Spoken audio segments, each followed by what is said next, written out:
Hi, welcome to another episode of Tell Me How You're Mighty. Real talk about cheating. It's Tracy Shorn, Chump Lady here with Sarah Gorel. And today we're going to be talking about what did you replace your cheater with? It's kind of a snarky little contest, but the idea came to me because somebody on the social media put this post of a photograph of a Roomba. And if you don't know what that is, it's a robotic vacuum cleaner, like this little disc that goes around and sucks up all the cat hair in your apartment or whatever. That she replaced her cheating ex-husband with a Roomba. And she wrote, I don't know if anyone remembers me saying that the only reason I miss my fuckwit is because he was really good at keeping the floors clean. I hate doing floors. I finally bought a Roomba. It does the floors, it doesn't gaslight, it doesn't cheat, and it goes right back to its home when it's done. But the fuckwit replaced me with a wife appliance, so I replaced him with a husband appliance, and it was on super clearance. It was the best $75 I've ever spent. So there you go. And that so it does the floors without all the shenanigans and the Yeah, carry on associated it. yeah, So brilliant. You there's get no the weapon. benefit. Yeah, there's no weaponized incompetence. It doesn't kind of pretend to vacuum the floors or hoover the It floor. doesn't go off with another vacuum cleaner. No, there's no there's no There's no deceit. canoodling with the other household appliances, saying that Well, they're better than you are as an appliance. It just gets on, but is an appliance without involving other appliances yeah, in triangulation. Brilliant. it just gets the job done, right? It just Perfect. sucks up the dirt and doesn't complain. That's You what you know? need in life. Yeah, $75. I mean, to get an appliance half off too. I mean, you gotta love it. I so and there was this I will post it, probably as the artwork for this episode, but it just made me happy to look at it. It got some love. So I thought, okay, well, what else are we replacing cheaters with in our life? Because, my tagline is leave a cheater, gain a life. But maybe you gained a Roomba, maybe you gained a dog, maybe you gained, I don't, a chia pet, anything, an American flag comfy, something. Well, I guess I should ask you first, Sarah. Did you replace your ex-husband with anything particularly? Well, it's quite interesting because I saw a friend over the weekend who is also just concluding a divorce with a very dysfunctional individual who was up to all sorts of acts, which we won't go into. But we both had the same conversation about how we didn't realize that all the friends were our friends. And you have that worry. You think, oh, if we split up, I'm going to lose the joint friends. They'll divide their loyalties. But what I actually gained was proper, being able to see my friends for a start, because he always sulked if I saw my friends and accused me of being out, off out having an affair. But Mm, actually being able to invest in the people that I actually really like and want to be with, and building on those friendships, because sometimes when you're with one of these cheating sorts, they kind of are very good at alienating you from your friends, and yeah. you spend so much time and energy trying to please them that you forget that actually there are other people that are really important in your life. So I'd definitely say friends, that by far the most important thing. Yeah. And and they give you energy. I mean, I know it's kind of sounds kind of woo-woo and life coachy, but one person said to me, you can kind of call the people in your life by who drains you and who fills you with joy or affirmation or whatever. And I think that's a really good gut test because even sometimes people you like can be draining.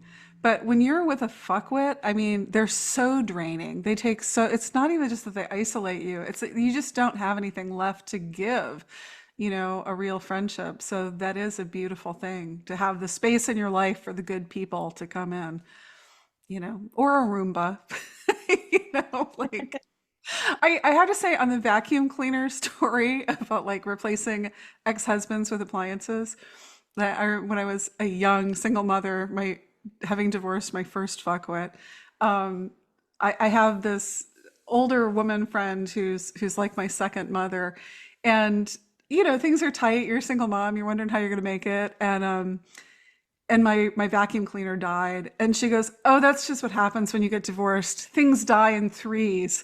so so it's not just, and sure enough, like three appliances like kick the bucket. And the one thing I went and bought for myself was and this was, over 20 years ago. I bought myself, again, almost like 30 years ago now, I bought myself this really fabulous Dyson vacuum cleaner. It was purple. and and it was great. I still have it lasted forever. And so I'm like, okay, things are gonna die in three. I'm gonna go through this loss. If I have to buy a vacuum cleaner, I'm gonna buy one that lasts the ages, that isn't disposable and, that'll stick with me, unlike a fuckwit, someone that's solid, that I can depend upon. And Well, I think yeah, I think a solid appliance, a solid vacuum cleaning experience is a triumphant replacement for somebody that brought, a lot of dysfunctional behavior into the household. But we've got some other great submissions, yeah. so should All right, we have let a us. listen and see if we can reach those dizzy heights with some of the other great replacements? So, should we start with Julie? Yeah. Julie says, I replaced my cheater with a college degree and a great career. So I guess I got a bargain. Okay, I love this one. I love replacing a cheater with a college degree and a better career. Um, like so much of the advice I give is like tangled up with economic empowerment. And I really think the more you can do for yourself in terms of your education and your career, the more choices you have, particularly for women, um, and especially for young mothers. And I love that she's doing this. I love it. I think as well, you start to invest in yourself rather than, you realize when you look back that you've invested so much of your time in the cheater who ironically cheats because they say that you didn't invest enough of your time in them and that they felt neglected. But the moment they go, you actually realize how much of your time was invested in them and how much time you now have available to invest in yourself and your own future. Yeah, and I would say, by contrast, if you have a supportive partner, a good partner, they would help you with that degree. They would be supportive in your career. They would be reciprocal for, give and take and energies. The example that's coming to my mind is the great lamented, now passed on Supreme Court Justice Ruth Bader Ginsburg, who had this amazing marriage to Marty Ginsburg. And they met in college and they decided to go to law school together. And he got prostate cancer while they were in college. And she took notes for him and would like help him study. And they had a child. I mean, this is amazing. So this is what, the 50s. And so she's helping him with his homework, helping him through law school and raising their child. And he supported her career. I mean, that to me, that's just like the most amazing egalitarian, loving relationship. And so I wouldn't say you don't have to like leave a cheater to gain a career and an education. But if you're losing someone who doesn't support your career and education, know that there are good people, whether they're friends or future partners, who would support you. And don't settle for anything less than that. That's my feeling. Well, there's some lovely, lovely replacements that have been submitted. So the second one from Marlene. Marlene says, a cat, someone handsome, loyal, and loving, now sleeps in my bed. There were a lot of cat submissions. I just kind of kept it to a few pets, but there were a lot of pictures of pets, particularly cats. And do you have a cat? I don't have a cat. I do, yeah. Yeah, I Yeah. do have a cat actually. Yeah, a cat who was a feral cat who was supposed to be untamable and would only ever live in the wild, but I couldn't quite cope with that. So I tamed a feral cat. I spent hours and hours and hours till eventually she deigned to come and live with us. And now she Oh, never goes out. She loves us. Very, very, very loyal and very so I can understand the whole cat thing because cats are supposed to be a bit aloof, aren't they? And a yeah. bit superior and they go off and they look at you as if you're not terribly bright and that they're but actually cats are if you win them over Hmm. they're great, very loyal and great company. They sound very discerning. They sound very, like they don't just they don't just give it away for free. They're I like I like that her cat is handsome and loyal and loving and sleeps in her bed. So, I mean, I think yeah, it sounds like a big upgrade, really, you know. Yeah, that sounds good, better than somebody that's coming home and you don't know where they've been and they're they're sneering and gaslighting and Yeah. behaving in an unacceptable manner.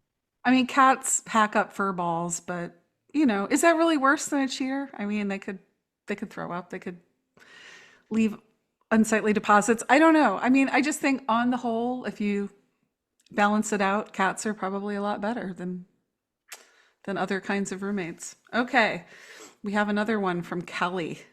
Kelly says, everything.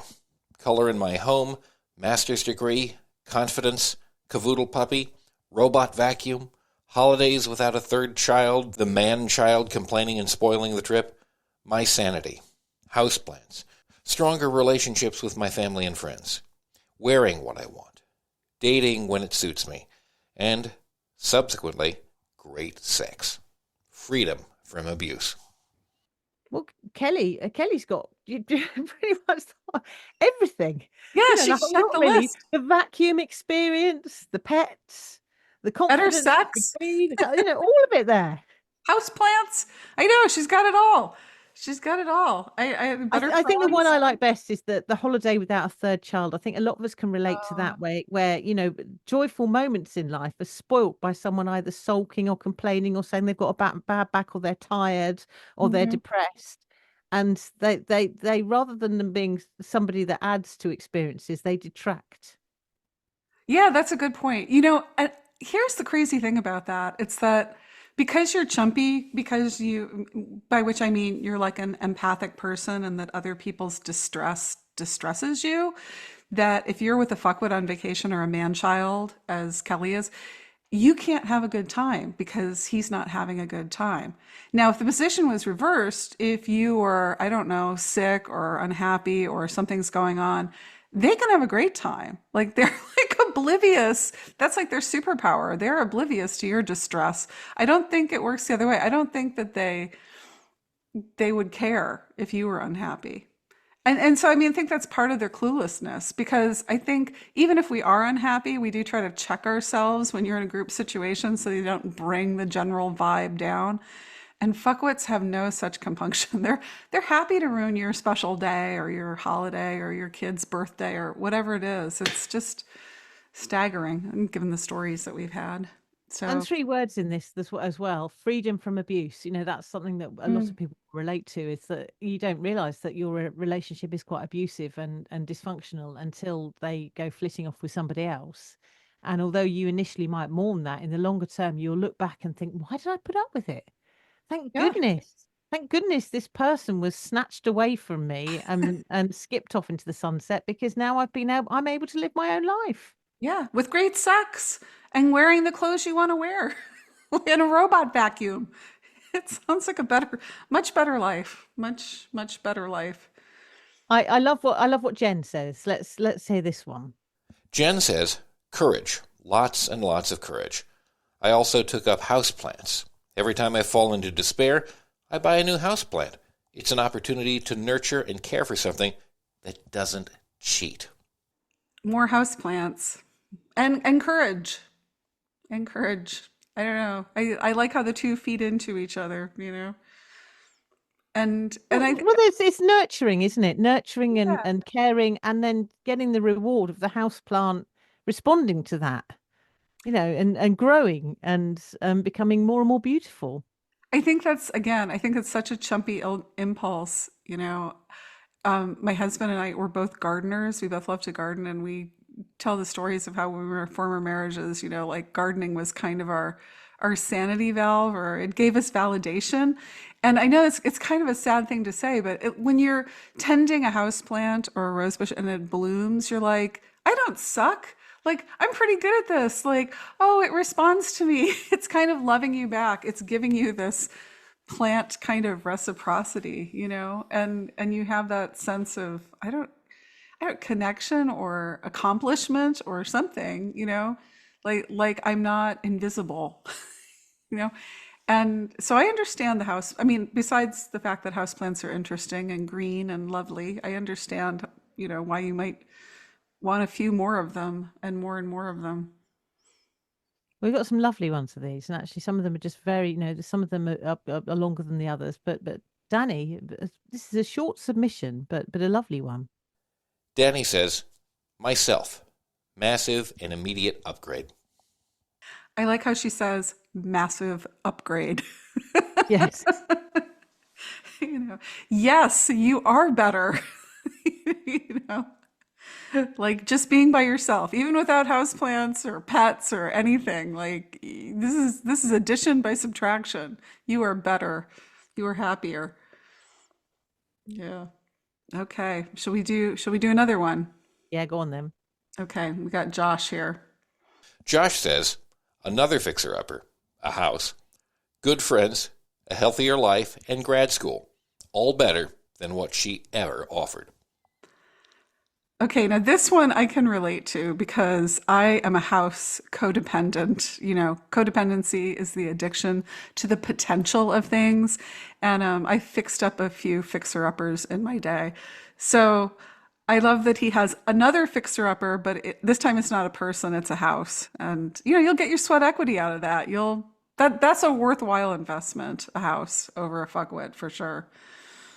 So, And I'm the same. I love doing up houses. I've done up, I've just finished doing a barn that needed a little bit of work doing to it, and I love it. And what's actually lovely when you're on your own and is you don't have somebody sort of trying to stick their oar in and criticize your interior decor hmm. or put their rubbish because quite often cheaters are messy and you don't Oh suddenly yeah, find that the house that you've nurtured and made it look lovely is just covered in their stuff that crap. they just curl around with gay abandon without a care in the world. So yeah, I can really relate to that one. Okay, what are your skills, man? Do you know how to like lay sheetrock or sweat pipes or tile or what's your special household flipping skill? Oh, I just like the interior decor Oh, you side like of the things. fun part. Okay, And the just cosmetic look, part. I like looking at and also looking at how things work, looking at Mhm. changing the layout of places. And yeah, I mean I've just done the lot with I can't do the plumbing or anything, but I'm You I've have a done the lot vision. with mine and I love it. That's fantastic. You do the when I was young and poorer, it's good for your self-esteem too. I have to say, I just was like I can't afford to get someone to sheetrock, so I will learn to do this, and I will learn power tools. I will figure this out.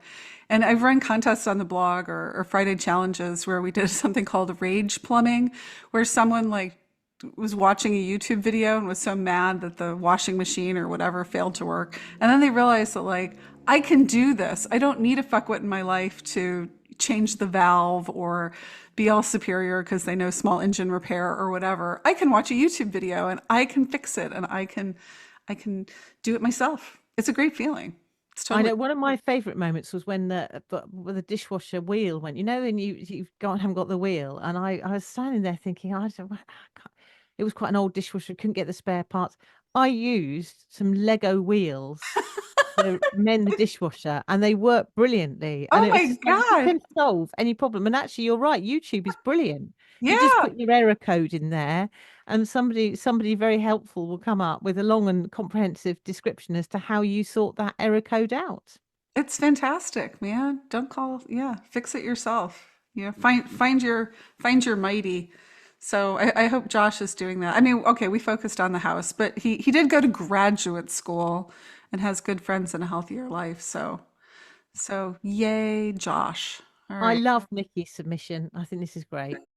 Nikki says, a comfortable recliner. Okay. What do you love about Nikki's submission? It's just a comfortable recliner that Nikki can recline on because you can bet anything that if the cheater was still there, they would be reclining on that recliner and she wouldn't get a look in. And it reminds me of when I was having my one of my children Mhm. and in the maternity suite, for some reason they had not terribly comfortable beds for the mums, but there were these really swanky, comfortable recliners in the corner of the room. And my cheater promptly got on it and fell asleep Oh, as I was about to give birth, and it was just I remember looking at this large, comfortable reclining seat, with just a lot of sort of anger, really. You wouldn't normally direct at a seat, but it made me cross that he was there reclining yeah. Look, and I sleeping think and that snoring. of course he was. Yeah. I think that is A true sign of a fuckwit, and it just doesn't have to be a cheating fuckwit. I would say any fuckwit of any stripe, that they will walk into a room and feel entitled to the best chair in that Of room. course, yeah. I mean, polite people will scan the room and go, is there an elderly person? Is there a pregnant person? Is there somebody who could use the comfortable recliner? And they will make sure that that person has a comfortable seat. But a fuckwit will be like, oh, that's the seat for me. That's my throne. They will recline to their heart's content. They're probably exactly the sort of people that recline just as the meals are served Oh, on an airplane flight. Where you're I just putting your hate stuff on the people who little recline their tray, seats. then it reclines towards you, and you think, what sort of person does this? We know what sort of does the person does this. Terrible. I that you've hit on one of my pain points. I'm a tall person. I can't retract my femur bone, So when I'm flying coach, which is the only way I fly, like when someone reclines that seat, I am seething. I'm seething. I know that it's a fuckwit move. Don't do it. If you're a seat recliner, no, don't do it. Okay, who else do we have here? Oh, Susan, I love this is a beautiful name here. Susan says, my dog. His name is Cedric James. My son says I'll never have to get married again because I already have a 200-pound snoring person in my bed. Oh, and he does as much as fuckwit used to do around the house. Nothing. Cedric James. Why Cedric? I don't know. I think it was Cedric the Entertainer, but that's, I love that this is a 200-pound dog. I mean, that's like a pony. That's wow. I can't believe he's really that big. Do dogs come that big? I don't know. And Anyway, certainly, I just love the fact that Susan's son sort of compares the dog to the person that's left, 200 pounds snoring, not doing much around the house, right. but at least again, quite an uncomplicated relationship with Cedric. Cedric isn't gaslighting and Yeah. undermining. He's probably And cuddly. He's probably yeah, yeah. he's probably Cedric's happy. He's not saying he's depressed and that's the reason for his terrible behavior. He's Yeah. just snoring in an uncomplicated fashion. That's right. And he's probably good protection. I don't think anybody would really want to come up against a 200-pound dog named Cedric. So, yeah. Well done. Big trade up there for Cedric. Okay. I like this one. Next one from Michelle. Michelle says I have a weighted blanket and a microwavable heating pad. Both keep me warm and snuggly in bed. I now sleep so much better. Fuckwit snored very loudly. He'd wake our kid down the hall. It was so loud, and wasn't cuddly at all. He also often woke me with his night terrors. The blanket and heating pad are so lovely and peaceful and easy to sleep with. Sometimes I throw in a sleep meditation on my Calm app, too. So I haven't gotten a weighted blanket. I hear nice things about them though, but also we have more snoring being mentioned and cuddles. Like a weighted blanket, it doesn't snore and it's cuddly. So I think this is the thing as well, is that the fuckwit snored loudly and didn't, which is fine. So people can't help snoring, but yeah. I would imagine that they didn't care that they were waking everybody up, and sleep's a big thing, isn't it? So my ex used to do early shifts, and if I ever did early shifts, which I've done, I would creep around. I wouldn't turn the light on. I would get out the room very quickly so that he wasn't rudely awoken. Hmm. What he would do when he did an early shift, he'd set his alarm and then he wouldn't get up and he'd put it on snooze so that it would go over and over again for about half an hour. Oh And God. then when he did eventually emerge from the bed, he'd put all the lights on and crash around. And there was not one jot of consideration that went on. Oh my God. He should be consigned to a snore room. Like that's, which is so again, what considerate people do if they know they're snory or going to be disruptive in the morning is, go sleep on the sofa or a guest bedroom or something. Or just get up quietly without putting the alarm on Yes. Well, that snooze. would be too much.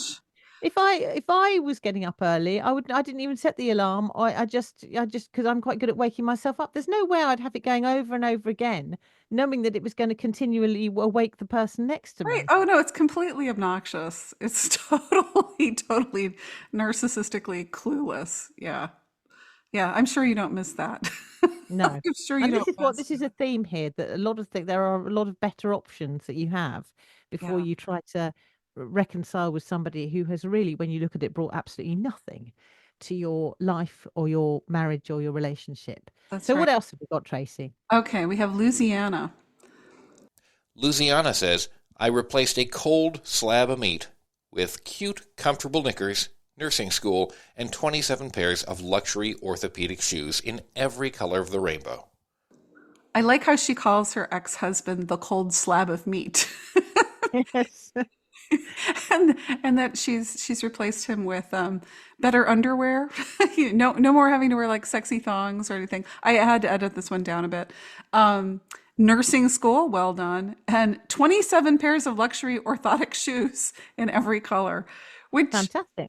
yeah, I mean, hey, if you're gonna find comfy shoes, I kind of see this as like I'm about me. I'm about what makes me comfortable and what makes me feel pretty and attractive, which is rainbow colored orthotic shoes. And fuck you very much. I'm not wearing a thong. Exactly. And I like comfortable this knickers, attitude. comfortable shoes, perfect combination. Yeah, yeah. And you know what? I'm sure they're sexy, and I'm sure you wear them well, Louisiana. So there, he can go pound sand. So. Oh, so we have another pet submission here from Chump Bucket. Chump Bucket says, I adopted a sweet, chill, fluffy calico cat who, like me, is also middle-aged. She is emotionally regulated, loves me for who I am, doesn't project her issues onto me, isn't rude or devaluing to my friends and family, and doesn't get angry at me for putting my kids first. We like to hang out together and watch cheesy sci-fi movies. Oh, what do you think of the middle-aged cat? Oh, they sound like they've got a lot in common, and I love the fact that they enjoy hanging out watching cheesy sci-fi movies together as well. Do cats have the attention span for a movie? I don't know because I'm not a cat owner. I have a golden retriever who falls asleep whenever we're watching TV. He doesn't. Yeah. I think they can. I think, possibly Yeah. not, but maybe not invested in the cheesy sci-fi movie in the way that Chump Bucket might imagine, but certainly there and present. Yeah, companionable. And I like that the cat does not project its issues. You know, Yes. whatever problems in this cat's life, it's not taking them out on Chump Bucket. No, Yeah. no. It appreciates Chump Bucket's company. It values Chump Bucket as a person, as a companion, as a giver of literal kibbles, and Chump Bucket is better in every way, I'm sure, to this cat. So, yay. Well, So, I think this is certainly highlighted that from knickers, comfortable shoes, pets, Roombas. vacuum cleaners. Yeah. There are many, many different opportunities to bring joy into your life that don't involve going in hot pursuit of the person who has treated you appallingly. Well said. And on that one, we'll end it for this week. We'll see you next week. That wraps another episode of Tell Me How You're Mighty. You want to leave us a mighty story or a fuckwit of the week submission? Check out our new website, tellmehowyourmighty.com. That's yours spelled Y-O-U-R-E. We've got all the episodes, show notes, links to our guests, and you can see the tea room where Sarah and I first met. If you enjoyed this episode, please review the podcast and follow us. Thanks. See you next week.